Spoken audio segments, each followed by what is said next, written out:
our Free Market Tuesday panel. We have Julian Epstein. He's the LMD Inc. CEO. He's former Majority Staff Director of the House Government Operations Committee. We welcome Margaret Hoover, Republican political commentator and author of the new book, American Individualism, and Tony Blankley, Edelman Executive VP and syndicated columnist. You know, you just make a little list. Tina Brown, Joe Biden, let's not forget Joe Biden, Chris Matthews, Steve Ratner, now Joe Nocera in the New York Times.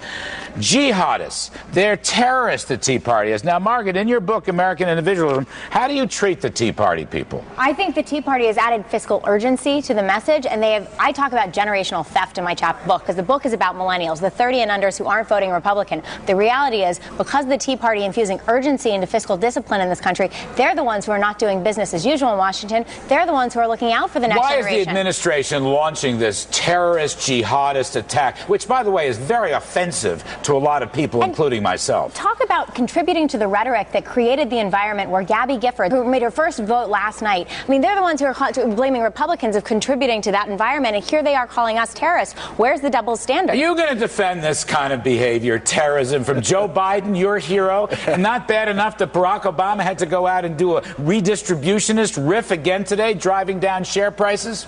It's not my choice of language, but Larry, I would say don't take yourself, and they shouldn't take themselves too seriously. It's political metaphor. It's not meant in the literal Metaphor sense. for what? It's political metaphor for them taking us to the brink of an economic calamity unnecessarily. And I would say two things about them. One is they were ineffective. If they think that they're really going to see these $2.4 trillion in eventual cuts come, I think they're absolutely wrong. Tony and I were actually talking about this. They have put so many of these cuts into the out years that any new Congress... Well, that's not the Tea Party. That's the goofy deal. That was the deal. I know it's many of them signed it's up for. It's a light deal. So the point one here, Larry, but they changed this. They changed the whole landscape. Point one is that I don't think it's ultimately going to be effective because they've dumped all the cuts in the out years. That can be changed. Secondly, it's the wrong philosophy.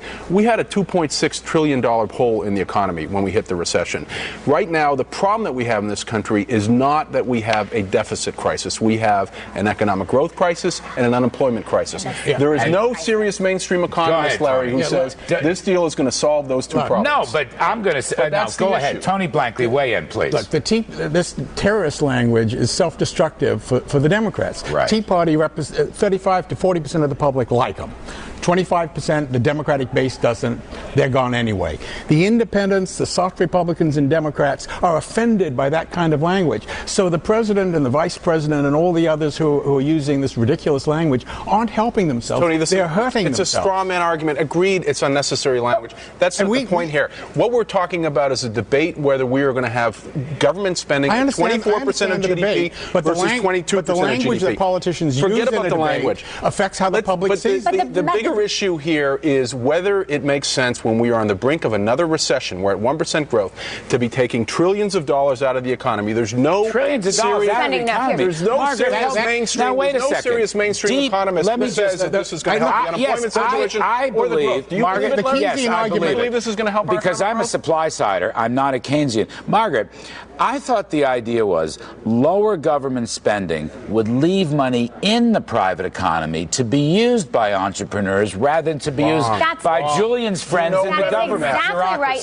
That is Help me out. Is this what your book addresses? That's exactly what my book talks about. We talk about a pro-growth economy. How do you create a pro-growth economy? We all know, Julian, the government needs to be growing, but you can't grow it by spending and spending. You both go back to economics 101. Here's your problem with Keynesianism, is that you want to grow the government for a short term. You can't grow the government for a short term. It never wants to get cut. We're not going to resolve this debate between Keynesianism and supply side this evening. The fact is... It's already resolved. The fact is... Supply-siders won. The fact is that big government... If the stimulus would have worked, it would have worked. But the point is, it hasn't worked. Politically, right now, the Democrats have conceded the point for this season. We're not going to be into more stimulative spending. No, and the question is going to be... Can we talk about, Larry? Here's the thing, though. This jihadist terrorist attack I believe, is precisely because the left can't get over the fact that the Tea Party and the conservatives whooped their butts. This was no tax increases and spending cuts with caps. The left can't get over this, Margaret Hoover. They can't get over this. Julian can't get over this. Listen to this. Let her speak. 7 days ago, Barack Obama said there absolutely had to be a balanced approach, and 7 days later, he signed on to a deal with no tax cuts. So the reason why... Would you have preferred tax hikes? No. I actually think we have... So you want to leave money in the economy? Absolutely. I think we should put more money into the economy. But let me tell you why you both have to go back to Economics 101. Let's not go back there. The reason that you traditionally worry about deficit spending is because Margaret Hoover, Tony Blanken, they're going to argue this all night long. I got to get out of here. Stick around. We have with us a live CNBC special report coming up, Markets in Turmoil, hosted by my pals Brian Sullivan and Mandy Drury. They are next up. Thanks for watching Kudlow. Don't forget Economics 101. We want smaller government, lower spending, and tax reform to grow the economy. Thank you, Margaret Hoover. Read her book, everybody.